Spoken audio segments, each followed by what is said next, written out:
Hello and welcome to this episode of Your Money with me, Mary Holm.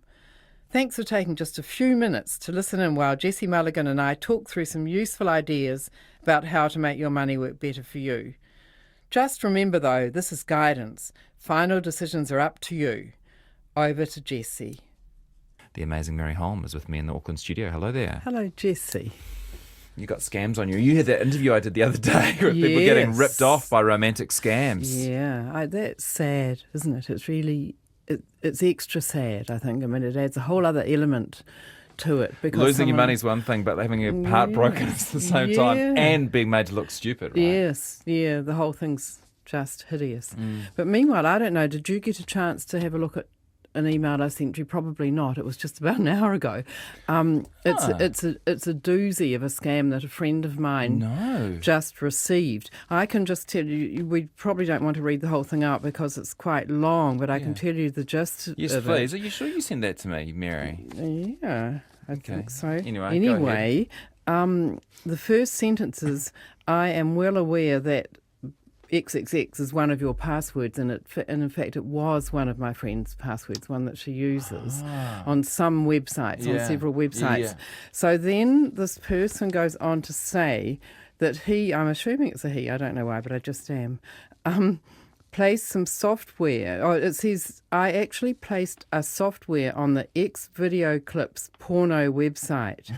And there's more. You visited this site to have fun. You know what I mean. And then he goes on to say that he used some technology to film my friend watching this porn and film the porn itself. And at the same time, his software gathered every one of your contacts from your messenger, social networks and email accounts. Next, I made a double video which shows, so on half of the screen it shows my friend watching this website and the other half shows what she was watching. Now, fortunately, my friend doesn't watch porn, and so she's okay about it, although she's not entirely okay about it because he got her password and she doesn't know how that happened. But you can imagine if you did watch porn, because then he goes on to say that he's going to send this video of her and what she's watching to all her contacts. In batches of 12. And what she can do to stop that is to send him $3,000. He says, let's name it as a donation.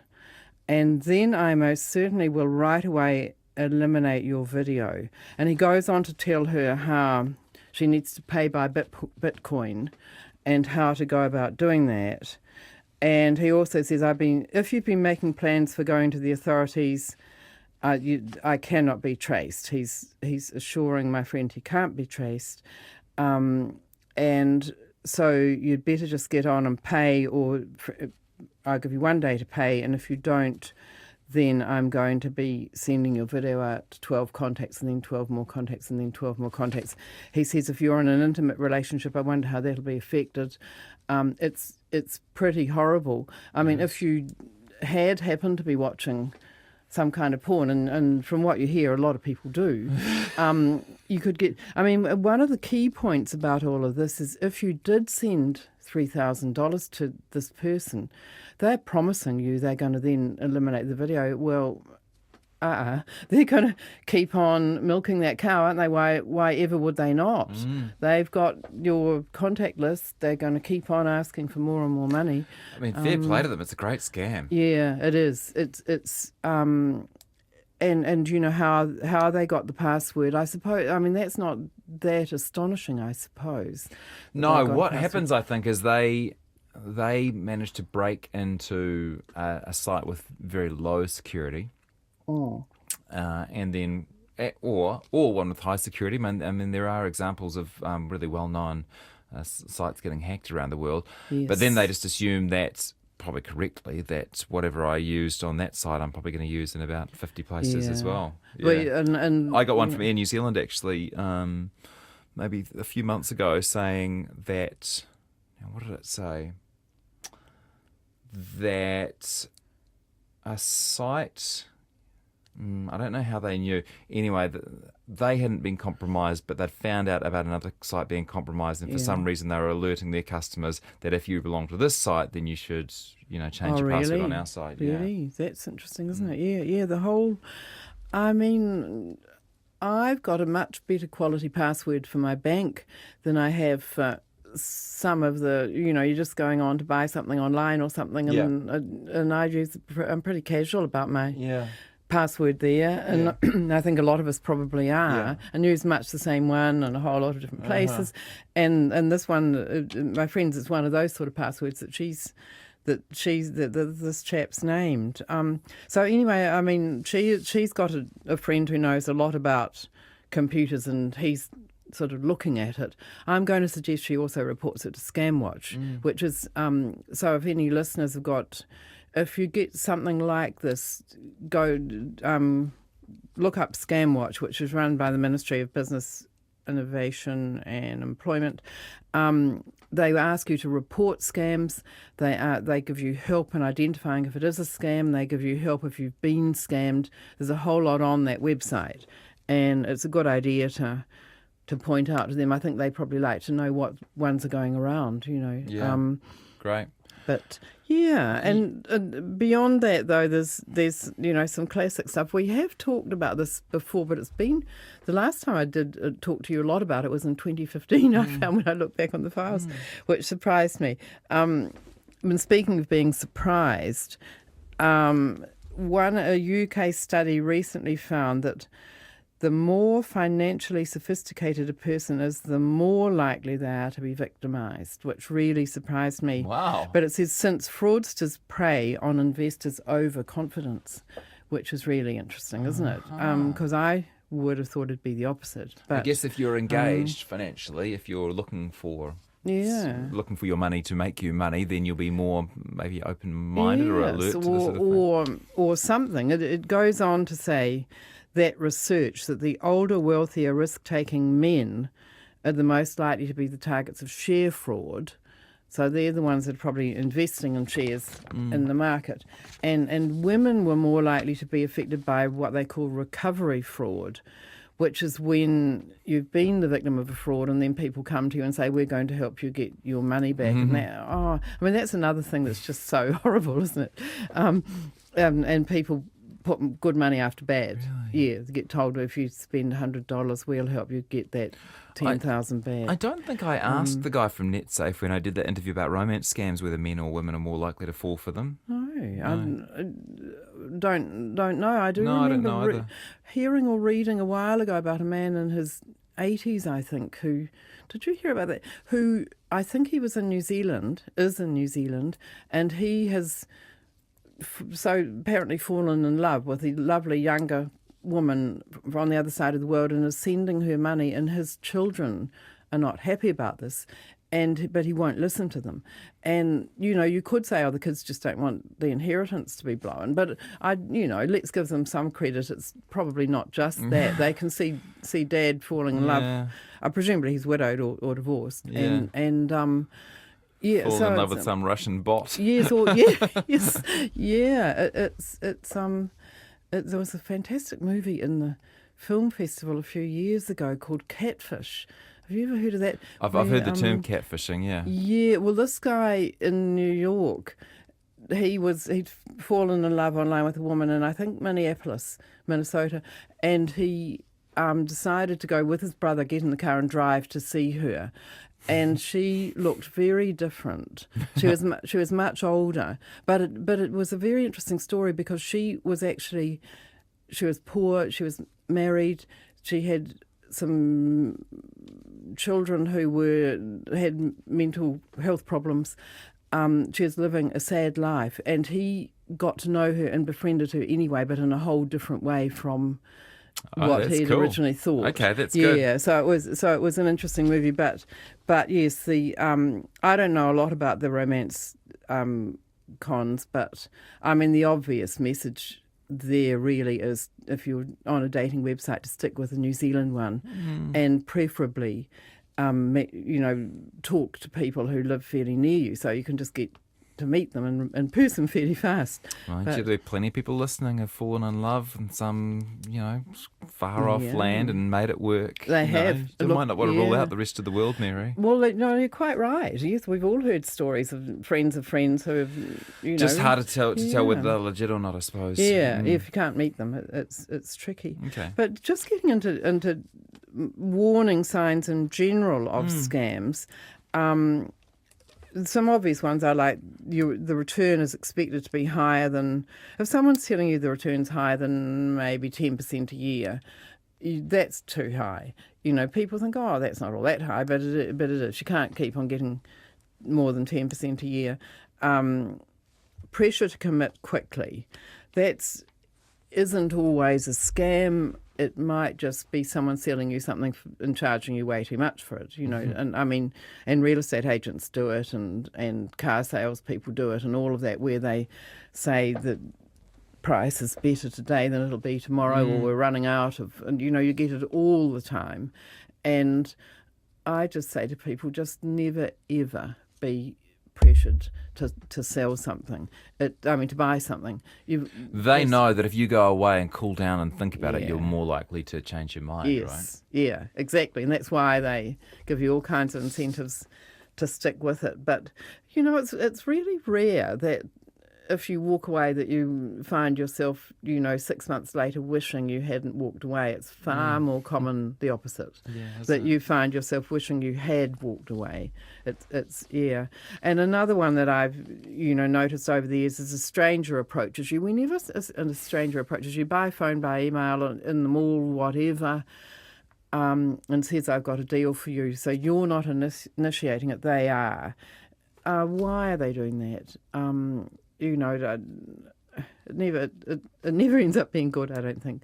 Free or nearly free seminars are a way to get you through the door, and then they start giving you the sales pitch, and you've always got to be asking why people are doing these sort of things for you. The black box that you don't fully understand. What's the black box? Well, there was a share one I went to a few years back now where they sold you it wasn't literally a black box, but it was some kind of thing you put on your computer that would come up daily or weekly or whatever with suggestions of what shares to buy. And they had all this so-called evidence that the people who'd done this in the past had done really well, and they even had some people along there telling you how well they'd done, who was actually the brother-in-law of the guy running the show, supposedly. Probably. Who knows? But if you don't understand where the returns are coming from, how they work, stay away. It's not good. You've won a prize and you didn't enter. That's old now, but I suspect it still happens. It used to come in the snail mail. I don't know whether you remember that. I get that sort of thing in my spam from time to time. Yes. I'm just going to see if there's any in there now as you chat to see. No, there probably is. And another one to really watch out for is when people say keep the investment opportunity private or secret. That's a sign they don't want you checking with friends or other people you might want to check it with. They say, no, it's got to be kept secret. That's a technique that's used. I've also got a list of what I call false friends. So signs that you think, that it'll be okay because of whatever. Yeah. And the most obvious one of those is testimonials. But we all know that. We all know that when you get something online or in writing or whatever that says, I think this is the best thing that's ever happened to me, signed Bill Bloggs, butcher of Papatoto, that they're probably not real people. And that's pretty obvious.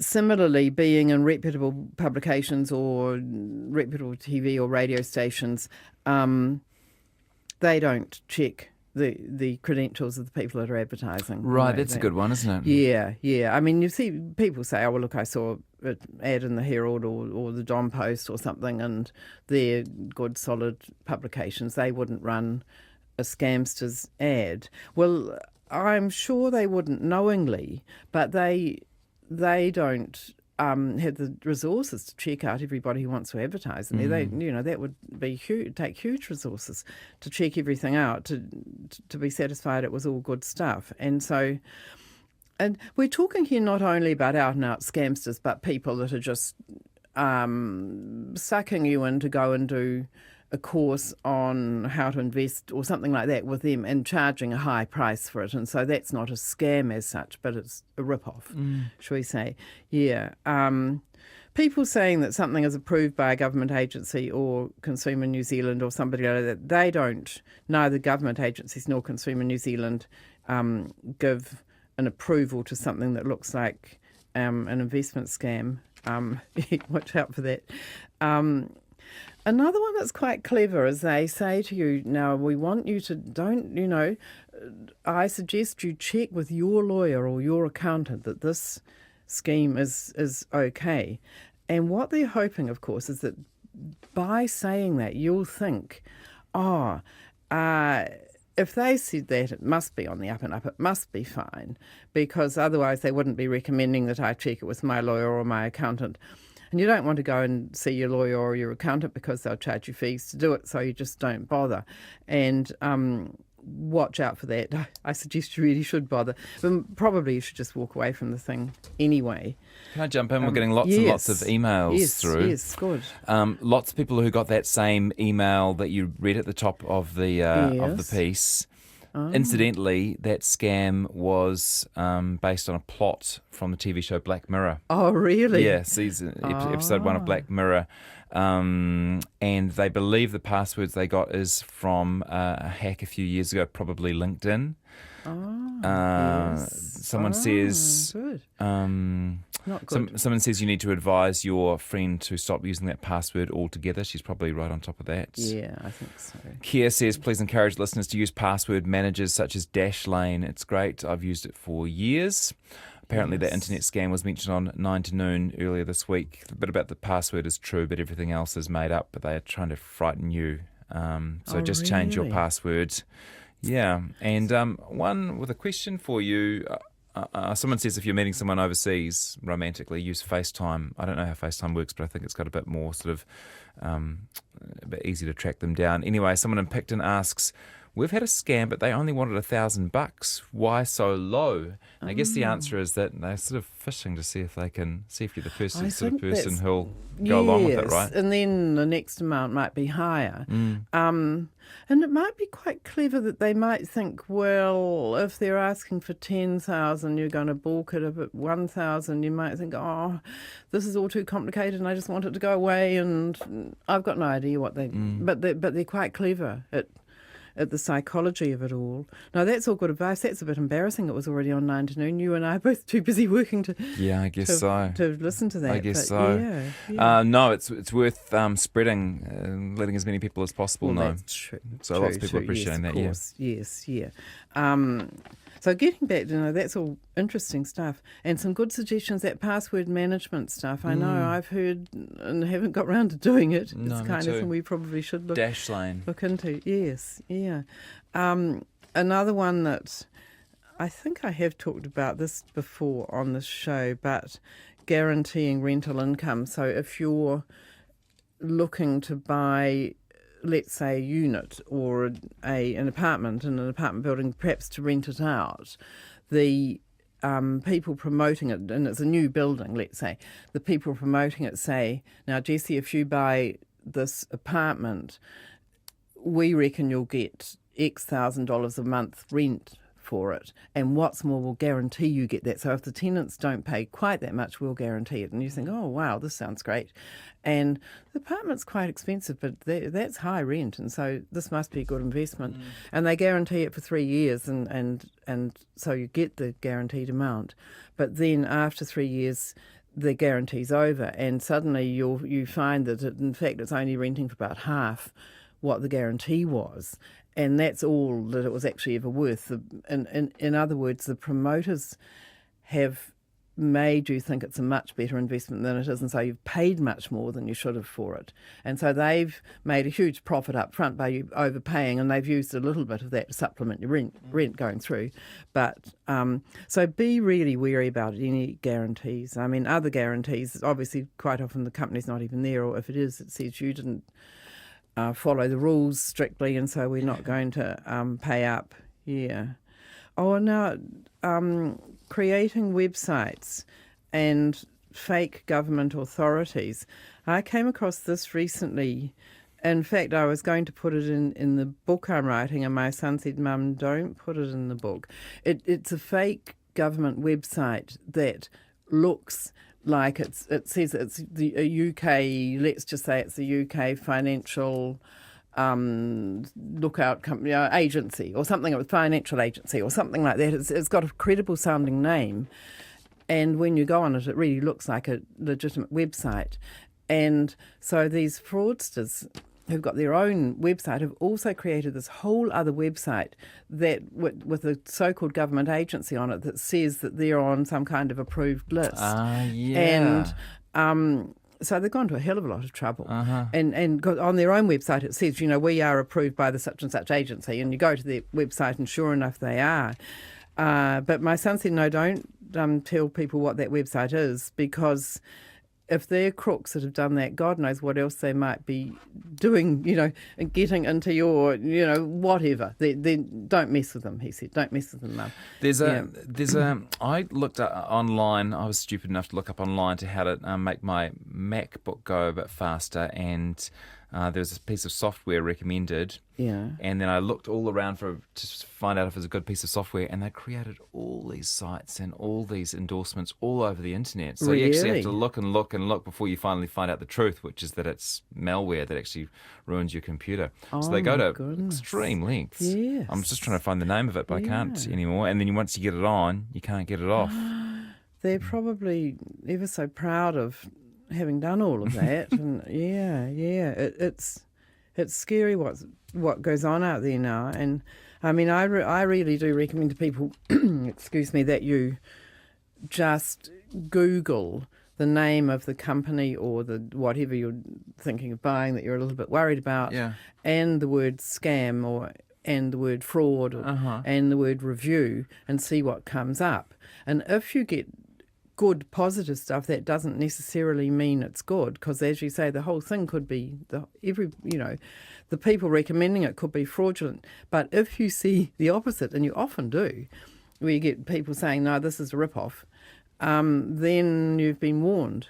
So it's kind of, don't be comforted by good stuff you see, but do be warned by bad stuff you see. Yeah, okay. Is what goes on there. We've got around 2 minutes, Mary. What would you like to... Okay. If I had to give one piece of advice above all else, it's don't get into any kind of investment where you don't understand how they generated the return. I mean, with property, we know it'll give you rent and hopefully a capital gain. With shares, it'll give you dividends and hopefully capital gain. And with bonds, you'll get interest. If they're telling you, oh, look, it's too complicated, but 10%, 12%, 100%, whatever they're telling you out the other end, if you can't see where the returns are coming from, don't go into it. Okay. Thank you. It's a pleasure. Mary Holm, first personal finance expert on scams.